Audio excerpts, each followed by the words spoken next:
Hojilarni hoji oshiga boramiz. O'tgan yillari borganimizda taqriban katta to'yxonada qilyapti 250 ta odam. 250 ta odamni har biriga bittadan zamzam suvi, bittadan tasbih, bittadan joy namoz, bittadan do'ppi.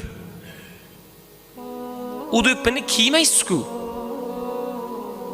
O'zi razmeri ham to'g'ri kelmaydi uni. U kiyiladigan do'ppi ham emas. Bir. U joy namoz bilmadim. 1 metrlik odamga mo'ljallangan kichkina nima materiallarni qurog'idan tayyorlangan joy namoz masalan. Xuddiki marosimlarda yuradigan ko'ylaklar borki, uni kiyib bo'lmaydi, faqat marosim ular yuradi. O'shanaqa joy namozlar. Bugungi kunda ko'pchilik ana unaqa 33 talik tasbih ishlatmaydi. Ko'pchilik elektron tasbih ishlatadi bugun. Nimaga kerak bunday ko'zbo'yamachilik? Ehson qilmoqchi bo'lsangiz, hammasini yig'ib, bir yetimni hammomini taxlab bering.